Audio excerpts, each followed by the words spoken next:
오늘 통독본문은 사도행전 26장부터 28장입니다.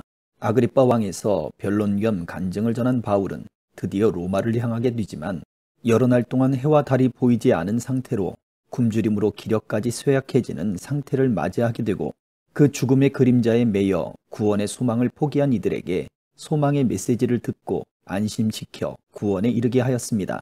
로마 교회의 성도들의 환대는 험난한 여정을 마친 바울에게 있어서 큰 힘이 되었을 것이 분명하며 바울은 여전히 복음 사역을 이어나가는 것으로 사도행전은 마치게 됩니다. 사도행전 26장. 아그리빠가 바울에게 말했습니다. 당신 자신에 대해 해명할 기회를 주겠다. 그러자 바울이 손을 들어 올리며 변명을 하기 시작했습니다. 아그리빠 왕이시여, 저와 관련하여 유대인들이 고소한 것에 대해 오늘 왕 앞에서 해명하게 된 것을 다행으로 생각합니다. 그것은 왕께서 유대인의 관습과 유대인들이 서로 다투고 있는 문제들을 잘 알고 계시기 때문입니다. 부탁드리고 싶은 것은 제 말을 끝까지 들어달라는 것입니다. 모든 유대인들은 저의 일생을 다 알고 있습니다.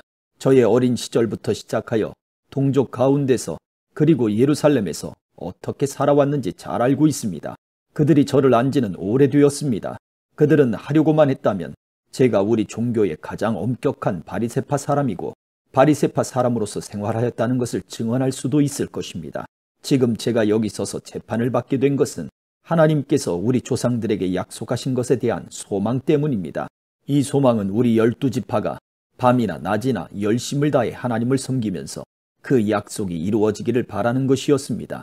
왕이시여, 바로 이 소망 때문에 저는 유대인들에게 고발을 당한 것입니다. 여러분은 어찌하여 하나님께서 죽은 사람을 살리시는 것이 믿지 못할 일이라고 생각하십니까? 한때는 저 역시 나사렛 예수의 이름을 반대하는 일에 온 힘을 쏟아야 한다고 확신했던 사람입니다. 제가 예루살렘에서 했던 일이 그런 일이었습니다. 저는 대제사장들에게서 권한을 받아 많은 성도들을 감옥에 가두었습니다. 그리고 그들을 죽이는 일에 찬성했습니다. 저는 회당마다 찾아다니면서 여러 번 그들을 처벌했으며 강제로 예수님을 저주하게 했습니다. 그들을 향한 저의 분노가 어찌나 심하였던지 저는 다른 도시에까지 찾아다니면서 그들을 박해하기도 했습니다. 그러다가 한 번은 대제사장들에게서 권한을 위임받아 다마스커스로 가게 되었습니다. 왕이시여, 저는 그곳을 향해 가다가 정오쯤 되어 하늘에서 해보다 더 밝은 빛이 저와 제 일행을 둘러 비추는 것을 보았습니다. 우리는 모두 땅에 엎어졌습니다. 그때에 저는 히브리 말로 사울아, 사울아, 네가 어찌하여 나를 박해하느냐? 가시도 친 채찍을 발로 차보아야 너만 다칠 뿐이다 라는 음성을 들었습니다. 제가 주님 당신은 누구십니까? 라고 묻자 주님께서는 이렇게 말씀하셨습니다. 나는 네가 박해하는 예수다. 일어나라. 발을 딛고 서라. 내가 이렇게 네게 나타난 것은 너를 나의 일꾼으로 삼아 내가 본 것과 앞으로 내가 네게 보여줄 것을 사람들에게 증언하도록 하기 위해서이다. 내가 너를 이 백성과 이방인들에게서 구원할 것이며 너를 이방인에게로 보내어 그들의 눈을 뜨게 하고 어둠에서 빛으로 사탄의 세력에서 하나님께로 돌아오게 하겠다. 그리하여 그들의 죄를 용서받을 수 있게 하고 또 나를 믿어 거룩하게 된 백성들과 한자리에 들게 하겠다. 아그리빠 왕이시여, 저는 하늘로부터 받은 이 환상에 복종하지 않을 수 없었습니다. 저는 처음에는 다마스커스 사람들에게, 그 다음에는 예루살렘과 유대 지방의 모든 사람들에게, 나중에는 이방인들에게까지 회개하고 하나님께 돌아와서 회개한 모습을 행동으로서 보이라고 선포했습니다. 이런 일들 때문에 유대인들이 저를 성전에서 붙잡아 죽이려고 했습니다. 그러나 저는 이날까지 하나님의 도우심을 받아왔습니다. 그래서 지금 제가 본 것을 이 자리에서 높은 사람이나 낮은 사람이나 모든 사람들에게 증언하고 있습니다. 저는 모세와 예언자들이 앞으로 일어나리라고 예언한 것 이외에는 아무것도 말하지 않았습니다. 모세와 예언자들은 그리스도께서 고난을 당하신다는 것과 죽은 자들 가운데서 먼저 부활하실 것과 자기 백성과 이방인들에게 빛을 선포하실 것을 예언했습니다. 바울이 이런 식으로 변명하자 베스도가 바울을 향해 큰 소리로 바울아, 네가 미쳤구나. 너의 많은 학식 때문에 네가 미쳐버렸다 라고 말했습니다. 그러나 바울은 이렇게 대답했습니다. 베스도 각하, 저는 미치지 않았습니다. 제가 드린 말은 다 사실입니다. 전부 맑은 정신으로 하는 말입니다. 아그리빠 왕이 이 사실을 알고 계시므로 제가 거리낌 없이 말씀드릴 수 있었던 것입니다. 이 일은 어느 한 구석에서 일어난 일이 아니기 때문에 어느 하나도 왕이 모르실 리가 없다고 저는 확신합니다. 아그리빠 왕이시여, 예언자들의 말을 믿으십니까? 믿으시는 줄 압니다. 그러자 아그리빠 왕이 바울에게 말했습니다. 그토록 짧은 시간에 나를 설득하여 그리스도인이 되게 할 수 있다고 생각하는가? 바울이 대답했습니다. 짧은 시간이든 긴 시간이든 왕뿐만 아니라 지금 제 말을 듣고 있는 모든 사람들이 이렇게 결박된 것 말고는 저처럼 되기를 하나님께 기도합니다. 그러자 아그리빠 왕과 베스도 총독과 버니게를 비롯하여 그들과 함께 앉아있던 사람들이 다 일어났습니다. 그들은 그 방을 나갔습니다. 그들은 서로 이야기하면서 이 사람은 사형을 당하거나 감옥에 갇힐 만한 일은 하나도 하지 않았다 고 말했습니다. 아그리빠는 베스도에게 이 사람이 황제에게 상소하지 않았다면 지금 석방될 수도 있었을 텐데 라고 말했습니다. 27장. 우리가 배를 타고 이탈리아로 가기로 결정되자 그들은 황제 부대 소속 율리오라는 백부장에게 바울과 다른 죄수들을 넘겨주었습니다. 우리는 아드라무테노에서 온 배를 타고 떠났습니다. 그 배는 아시아 지방의 여러 항구를 거쳐가는 배였습니다. 데살로니가 출신의 마케도니아 사람인 아리스다고가 우리와 함께 가게 되었습니다. 이튿날 우리는 시돈에 도착했습니다. 율리오는 바울에게 매우 친절했습니다. 그는 바울이 자유롭게 친구들에게 갈 수 있게 해주었고 그들이 바울에게 쓸 것을 줄 수 있게 하였습니다. 시돈을 떠나 항해를 계속하려고 했을 때 맞바람이 세차게 불어와 키프로스 섬에 바짝부터 항해해야 했습니다. 우리는 길리기아와 밤빌리아 앞바다를 가로질러 항해한 후에 루기아 지방의 무라에 도착했습니다. 그곳에서 로마 군대 백부장은 알렉산드리아를 떠나 이탈리아로 가는 배를 발견하고 우리를 그 배에 태웠습니다. 우리는 며칠 동안 천천히 항해한 끝에 간신히 니도 앞 바다에 이르게 되었습니다. 맞바람이 너무 세차게 불어와 우리가 가려던 항로로 더 이상 나아갈 수 없어서 살몬의 맞은편에 있는 크레타 섬을 끼고 항해하였습니다. 우리는 해안가를 따라 어렵게 항해하여 라세아라는 도시에서 가까운 아름다운 항구라 하는 곳에 도착하였습니다. 시간을 많이 빼앗긴 데다가 이미 금식 기간도 지나 더 이상 항해하는 것이 위험했으므로 바울이 그들에게 충고했습니다.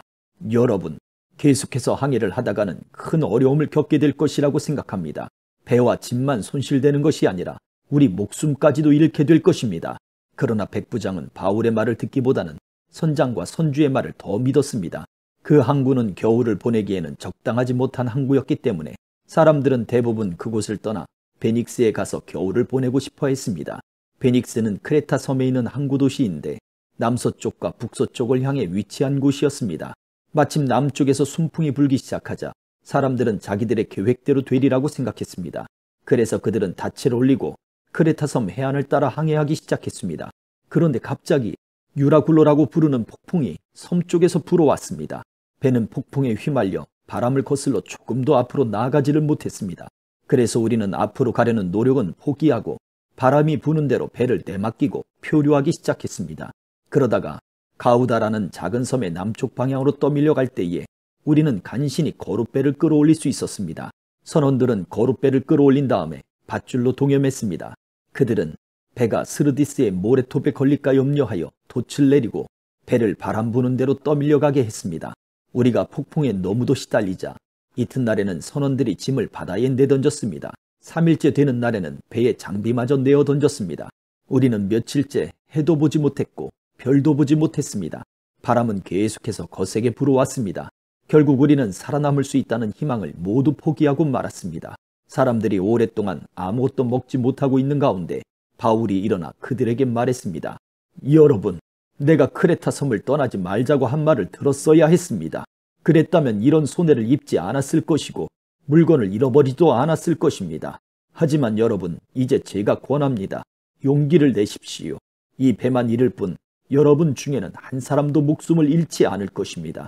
지난밤에 나의 주님이요, 내가 섬기는 하나님의 천사가 내 곁에 나타나 이렇게 말해 주었습니다. 바울아, 두려워하지 마라. 너는 반드시 황제 가이사 앞에 서야 한다. 하나님께서 너와 함께 항해하는 모든 사람들의 목숨을 너에게 맡겨주셨다. 그러니 여러분, 용기를 내십시오. 나는 하나님을 믿습니다. 모든 일이 하나님의 천사가 내게 말씀하신 대로 이루어질 것입니다. 우리는 반드시 어떤 섬에 밀려가 닿게 될 것입니다. 14일 되던 밤에 우리는 아드리아 바다에서 표류하였습니다. 한밤중에 선원들은 우리가 어떤 섬에 가까워지고 있음을 느꼈습니다. 그래서 물 깊이를 재어보니 약 40m였고 조금 더 가서 다시 재어보니 이번에는 약 30m였습니다. 우리는 혹시 암초에 걸리지는 않을까 염려되어 닷 4개를 물에 던져놓고 날이 밝기를 기다렸습니다. 그런데 선원 몇 사람이 배에서 빠져나갈 속셈으로 배 앞쪽에 닻을 더 내린다는 구실로 거룻배를 물에 내렸습니다. 그러자 바울이 백부장과 군인들에게 이 사람들이 배에 남아있지 않으면 당신들마저 구조되지 못합니다 라고 말했습니다. 그래서 군인들이 밧줄을 끊어서 거룻배를 떼어버렸습니다. 날이 밝을 무렵 바울은 모든 사람에게 음식을 먹으라고 권하면서 말했습니다. 지난 14일 동안 여러분은 마음을 졸이며 지금까지 아무것도 먹지 않고 지냈습니다. 하지만 이제는 음식을 드십시오. 그래야 살아남을 수 있습니다. 여러분 중에 그 누구도 머리카락 하나도 잃지 않을 것입니다.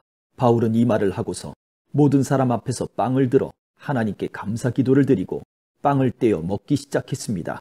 그러자 사람들도 용기를 얻어 음식을 먹었습니다. 배 안에 있던 사람들은 모두 276명이었습니다. 사람들은 음식을 배불리 먹고 나서 식량을 바다에 던져 배를 가볍게 했습니다. 날이 밝았습니다. 사람들은 그곳이 어느 땅인지는 알 수 없었지만 그들의 눈에 모래밭이 있는 항만이 눈에 띄었습니다. 그래서 그들은 어떻게 해서든지 배를 모래밭에 대기로 작정하였습니다. 그들은 밧줄을 끊어서 닻을 바다에 내버리는 동시에 키를 묶은 밧줄을 풀었습니다. 그리고 앞돛을 올려서 바람을 타고 해안 쪽으로 배를 몰았습니다. 그러나 배는 두 물살이 만나는 곳에 들어가 모래톱에 걸리고 말았습니다. 뱃머리는 꼼짝도 하지 않고 배 뒤쪽은 거센 파도에 부딪혀 깨어졌습니다. 군인들은 죄수들이 헤엄쳐 도망칠까봐 그들을 죽이려고 계획을 짰습니다. 그러나 백부장 율리오는 바울을 살리고 싶어 했습니다. 그는 군인들이 죄수를 죽이지 못하도록 헤엄칠 수 있는 사람은 모두 바다로 뛰어들어 육지로 올라가라고 명령했습니다. 남은 사람들은 널빤지나 부서진 배 조각을 붙잡고 나가게 명령했습니다. 그들은 모두 무사히 육지로 올라왔습니다. 28장. 우리는 육지에 무사히 오른 뒤에야 그 섬이 몰타섬이라는 것을 알았습니다. 비가 오고 매우 추웠습니다. 섬 사람들은 우리에게 분에 넘치는 친절을 베풀며 불을 피워놓고 우리를 맞아주었습니다. 바울이 장작을 한 무더기 모아다가 불에 넣었는데 뜨거운 불 때문에 독사가 튀어나와 바울의 손을 물었습니다. 섬 사람들은 독사가 바울의 손에 매달려 있는 것을 보고 이 사람은 틀림없는 살인자다.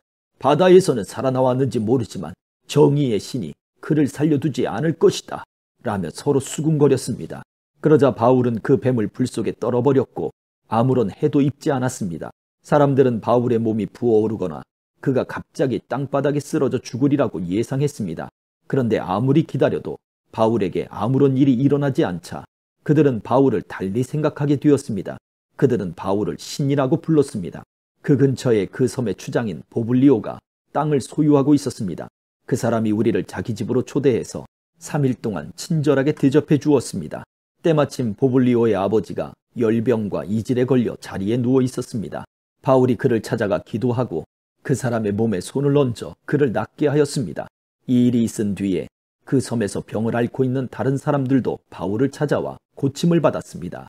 그 섬 사람들은 우리를 잘 대접해 주었습니다. 우리가 떠나려고 할 때 그들은 필요한 물건들을 배에 실어 주었습니다.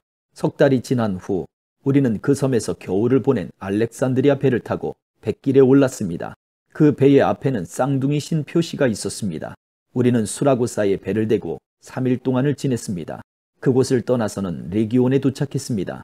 그 이튿날 남풍이 불어와서 그곳을 쉽게 벗어날 수 있었습니다. 이틀 만에 우리는 보디올에 닿았습니다.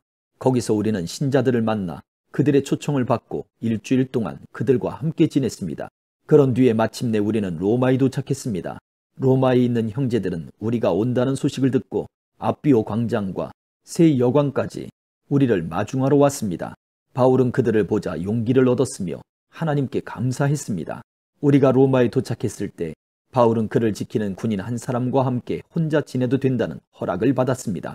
3일 뒤에 바울은 그곳의 유대인 지도자들을 불러 모았습니다. 그들이 모이자 바울은 이렇게 말했습니다. 동포 여러분, 나는 우리 백성이나 우리 조상들의 관습을 거스르는 일을 한 적이 없습니다. 그런데도 나는 예루살렘에서 붙잡혀 로마 사람들의 손에 넘겨졌습니다. 로마 사람들이 나를 신문했으나 내게는 사형을 당할 만한 죄가 없다는 것을 알고 나를 풀어주려 했습니다. 그런데 그곳의 유대인들이 반대해서 나는 로마에 와서 황제에게 상소할 수밖에 없었습니다. 그렇다고 해서 내 백성을 고발하려는 것이 아닙니다. 이런 이유로 여러분을 뵙고 말씀드리고자 오시라고 했던 것입니다. 내가 이렇게 사슬에 매인 것은 이스라엘의 소망 때문입니다. 유대인들이 바울에게 대답했습니다. 우리는 아직 유대로부터 당신에 관한 어떤 편지도 받은 적이 없습니다. 또 유대로부터 온 우리 형제들 중에서 당신에 관한 나쁜 소문을 전하거나 당신을 나쁘게 말한 사람도 없습니다. 우리는 다만 당신 생각을 듣고 싶습니다. 우리가 알기로는 어디를 가도 당신 종파에 대해서 반대하는 사람이 많다고 합니다. 바울과 유대인들은 만날 날짜를 정했습니다. 그날이 되었을 때 더 많은 유대인들이 바울이 지내고 있는 곳으로 모였습니다. 바울은 아침부터 저녁까지 그들에게 하나님의 나라를 설명하고 선포했습니다. 또 모세와 예언자들의 글을 예로 들어서 그들이 예수에 관한 것을 믿게 하려 애썼습니다. 바울의 말을 믿는 사람들도 있었지만 믿지 않는 사람들도 있었습니다. 그들이 이처럼 의견이 갈린 채 헤어질 때에 바울이 한마디 말을 남겼습니다. 성령께서 예언자 이사야를 통해 여러분의 조상에게 말씀하신 것은 진리입니다. 이 백성에게 가서 말하여라. 너희가 듣기는 들어도 깨닫지 못하고 보기는 보아도 알지 못할 것이다. 이 백성의 마음이 무디어졌고 귀로는 듣지 못하며 눈은 감겼다. 이는 그들이 눈으로 보고 귀로 듣고 마음으로 깨닫고 내게 돌아와 고침을 받지 못하게 하려는 것이다. 그러므로 여러분은 하나님의 이 구원이 이방인들에게도 전파되었다는 것을 알아야 합니다. 그들은 들을 것입니다. 바울은 자기 셋집에서 꼬박 2년을 지내면서 자기를 찾아오는 사람들을 다 맞이하였습니다. 그는 담대하게 그리고 아무런 방해도 받지 않고 하나님의 나라를 전하고 주 예수 그리스도에 관해 가르쳤습니다. 아멘.